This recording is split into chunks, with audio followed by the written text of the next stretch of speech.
Well, we're going into another Greek lesson today, and we hope that you're following along and keeping up as best you can. Let's read there from the first epistle of John, because I'm going to have you translate from that so you can be working on that, if you like, ahead of time. I think you will find the epistle is even more elementary than the Gospel of John. And of course, John's Gospel, John's writings are the easiest, I believe, and others have said, of the writings of the New Testament.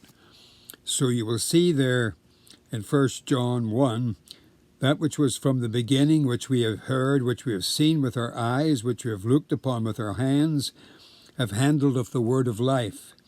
For the life was manifested, and we have seen it, and bear witness, and show unto you that eternal life which was with the Father, and was manifested unto us. That which we have seen and heard declare we unto you, that ye also may have fellowship with us, and truly our fellowship is with the Father and with his Son, Jesus Christ. And these things write we unto you, that your joy may be full. This then is the message which we have heard of him, and declare unto you,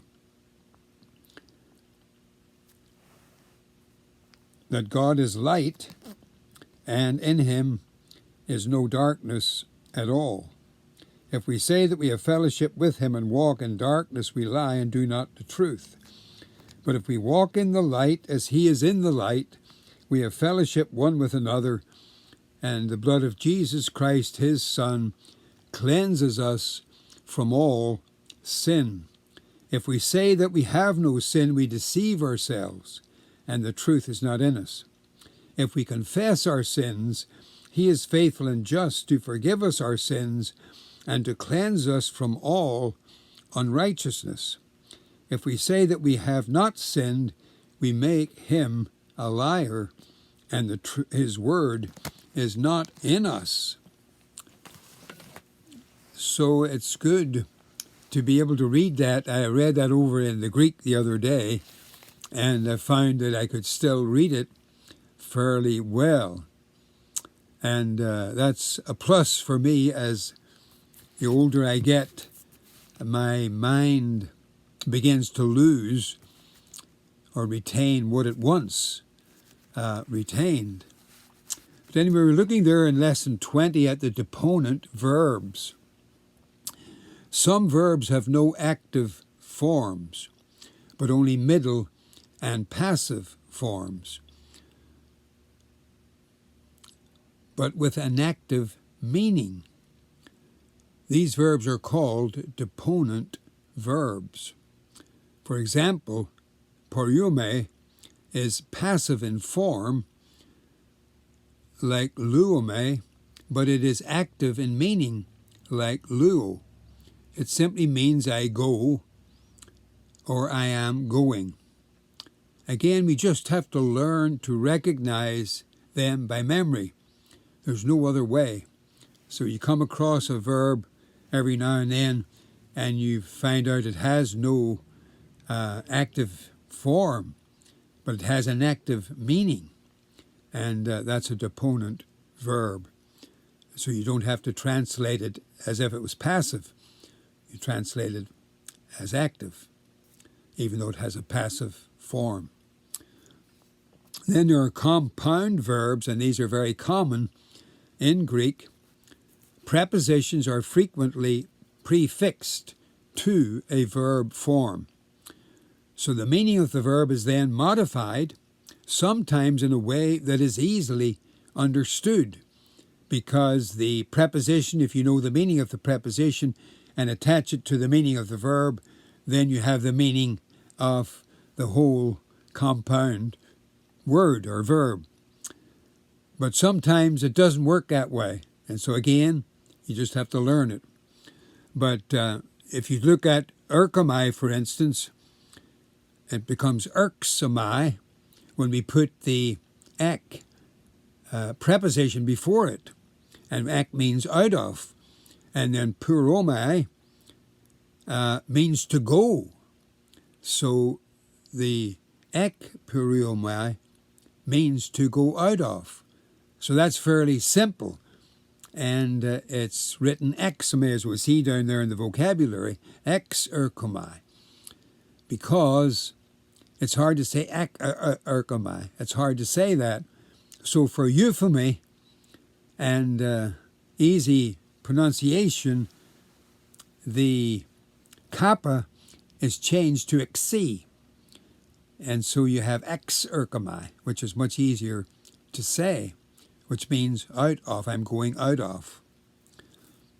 But then if you look at apokrinomai and put the prefix before it, it doesn't mean, because apokrinomai means to judge, but if you put the prefix before it, then it means I answer.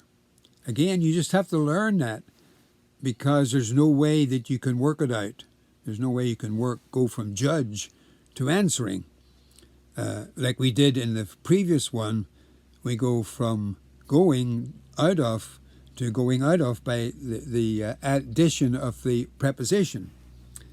But in this case, the addition of the preposition changes the whole meaning of the word. So compound verbs are like that, and we have to learn them as we go.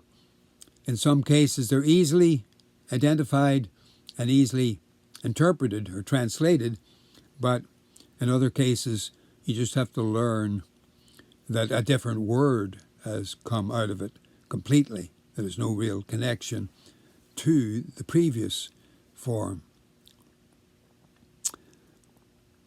So then the position of the negative o, precedes the word which it negates. So it nearly always is placed before the verb it negates. So o, luo, I do not lose. And then your vocabulary,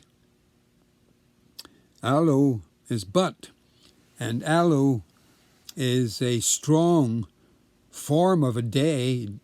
Delta epsilon is very common, which usually is translated but in places. But alla has a strong aversive meaning to it, and it's quite common also.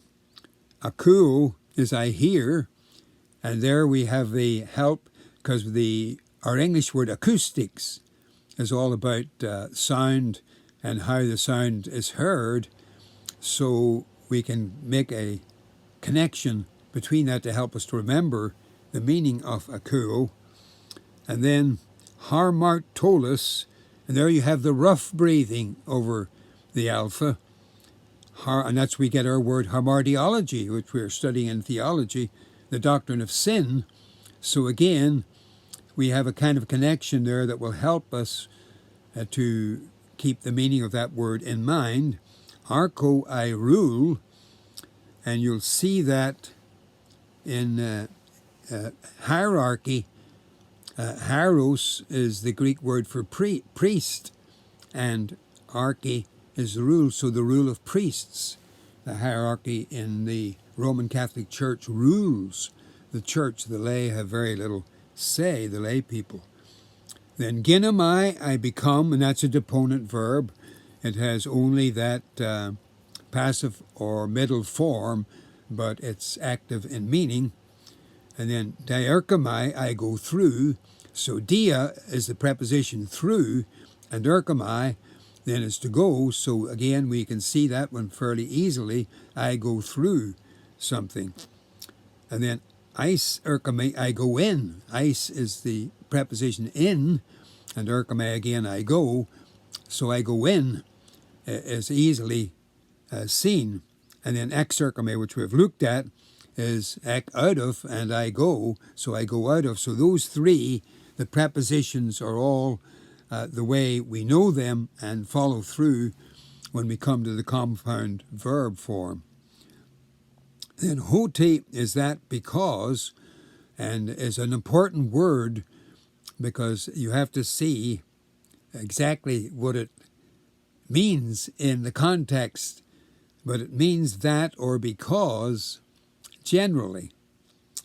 And then artos is a loaf of bread, and there puriumai, I go, the deponent verb which we've looked at, and then so, I save, and we get soteriology from this form, again, which is a little bit of a help, which is the doctrine of salvation. Then erkami, I come or go, and airo, I take. Anabino is I go up. And we studied in classical Greek Xenophones and abysses. So I've always been able to remember that word because that's when Xenophon was going up out of the plains of Asia when he was returning to Greece. So Xenophones and abysses is the recounting of that journey in which he was always ascending more or less out of the plains. And apothenesco, that's hard to say, apothenesco, I die, and apoktino, I kill, and bino, I go.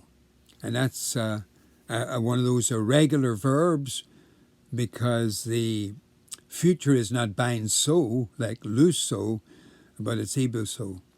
It's a completely different form there. And one of the irregular verbs that we'll see when we come there to study them at the end. So that's a fairly simple lesson, but I would like you to go over that and memorize everything, especially the vocabulary, and try to remember the compound verbs and how they're formed, and that many times the meaning can be seen from the preposition that is put before the main form of the verb, but other times we have to just learn that a completely different word has come out of the compound form. So keep working and everything will fall into place, we hope, as we get into the translation yet. And I would like to start that soon because we're coming very near the end. So you can be looking ahead there and working out and parsing the words there in the first epistle of John, which only has 5 chapters. So I think we should be able to get through that book, hopefully, before the end of the semester. So you can always be working on that ahead of time. Anytime that you want to do a little bit of extra study, go to 1 John and begin translating in it, and it will be a help to you and an encouragement to you as you work through the translation. So until then, may the Lord richly bless you is our prayer.